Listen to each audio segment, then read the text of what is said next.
혈액순환에도 좋고 몸을 맑게 해준대요.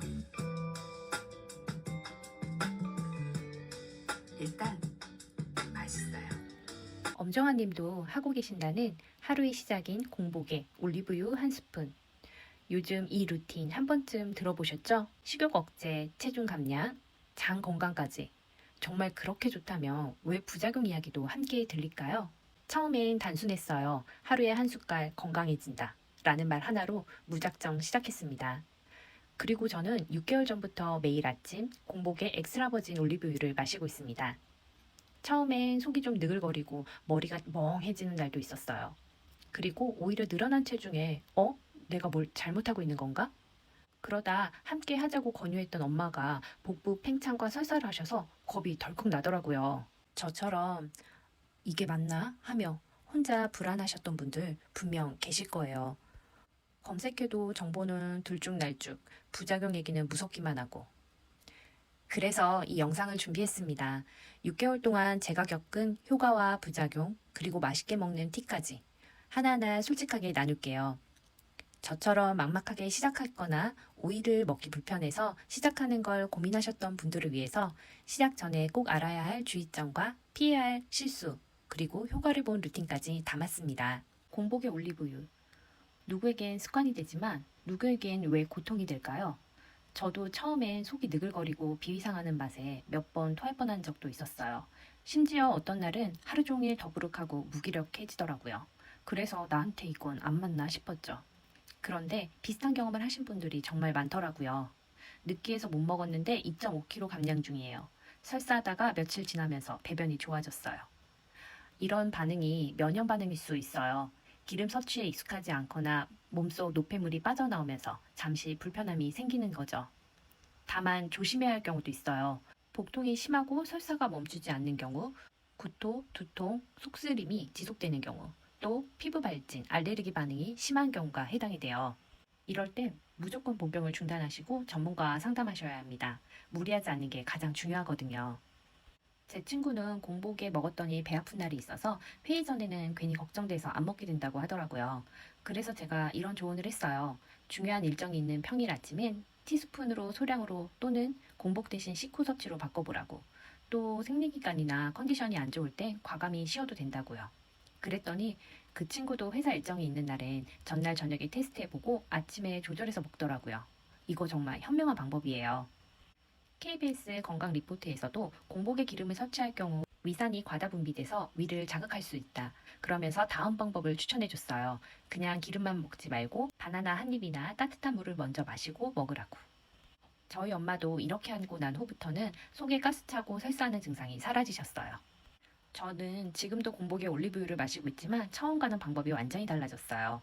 여러분도 내 몸이 보내는 신호에 귀를 기울이면서 나만의 루틴을 꼭 찾으시길 바래요.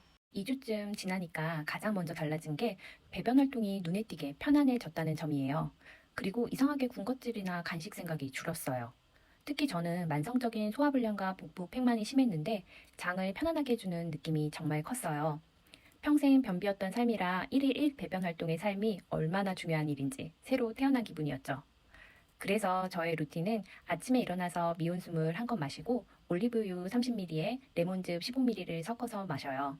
엄정화님의 맛있다 반응이 절로 나오는 레시피였어요. 적게 먹을 때는 올리브유 15ml에 레몬즙 한두 방울을 섭취할 때도 있습니다. 이렇게 먹으면 오일에 기름이 주는 거부감이 전혀 없어요. 저는 눈에 띄는 체중 감량은 아니었지만 몸이 가볍고 덜 붓는 느낌은 분명 있었습니다. 함께 시작한 제 친구는 4kg나 감량했는데요. 가짜 배고픔이 사라졌다라고 말하더라고요. 아마도 올리브 오일이 주는 포만감 덕분인 것 같아요. 요즘 위보비 같은 다이어트 약 찾는 분 많죠? 식욕을 줄여주고 혈당을 잡고 체중까지 빠진다고 하니까요. 근데 한 달에 50만 원. 너무 하고 싶지만 가격 부담이. 그런데 50만 원보다 싸고 부작용 없는 방법이 있다면요? 믿기 힘드시겠지만 그게 바로 엑스트라 버진 올리브 오일이에요. 올리브유 속에는 올레산이라는 착한 기름이 있어요. 이 올레산이 포만감을 조절하는 GLP-1 호르몬을 자극해서 그만 먹어도 돼 라고 신호를 보내주는 역할을 한다고 해요. 이게 바로 위고비가 작동하는 방식이기도 하고요. 그러니까 올리브 오일은 자연스럽게 식욕을 조절하고 혈당을 안정시키는 보조제 역할을 하는 거죠. 과자나 밥을 더 먹고 싶던 마음이 줄어들었던 것도 이 때문이에요. 몸이 스스로 다이어트를 돕는 구조로 바꾸는 셈이죠. 부작용 걱정 없이 10배 저렴하게 시도해볼 이유가 충분하지 않을까요? 그런데 이런 효과들이 단순한 기분 탓은 아니에요. 과학적으로도 올리브오일은 아주 강력한 항산화 작용과 해독 효과를 가지고 있어요. 대표적인 공복 올리브의 장점이 혈관 벽에 쌓인 콜레스테롤을 제거하고 혈관 질환 예방에 효과를 주고 또 노화 억제와 기억력, 인지력 향상에도 도움을 준다고 하죠. 레몬즙과 함께 섭취 시에는 간 해독과 혈액순환 개선에도 효과를 준다고 하고 있어요. 좋은 기름이라도 많이 먹으면 체중 증가로는 이어집니다. 한두 스푼 정도가 적정량이고요. 더 먹는다고 효과가 배로 되는 건 아니에요. 그리고 조승우 한약사님이 이런 얘기를 하셨어요. 공복 올리브유를 하면서 식습관은 전혀 안 바꾸고 기름진 음식, 튀김, 인스턴트 같은 걸 계속 먹으면 결국 기름 총량이 늘어나서 피부 트러블, 변비, 설사 등이 생길 수 있다고요. 즉, 기존 식생활을 그대로 두고 공복 오일만 추가하는 건 절대 안 됩니다. 건강한 식습관과 충분한 수면이 함께해야 진짜 효과를 보니까요. 그리고 올리브오일에 대한 오해를 짚고 넘어가자면 올리브오일에 리놀레산이 들어있어서 안 좋다고 하시는 분도 계시는데요. 오메가6에는 리놀레산은 과다 섭취 시 문제가 되는 거지 적정량 섭취는 오히려 필수 지방산으로 꼭 필요하다고 헬스조선 기사에도 언급되었습니다. 그리고 올리브유는 해바라기 씨유나 포도씨유보다 리놀레산 함량이 훨씬 낮아요. 공복 올리브유 한두 큰술은 걱정 안 하셔도 됩니다. 올리브유도 종류가 워낙 많잖아요. 저는 정말 다양한 제품을 써보다가 결국 올리타리아 엑스트라 버진 올리브유로 정착했어요. 이탈리아산 100% 첫 수확 오일이고 냉압착 방식이라 영양 손실이 거의 없고 맛도 텁텁하지 않고 깔끔해요. 그리고 중요한 건 산도 0.5% 이하를 유지한다는 점이에요.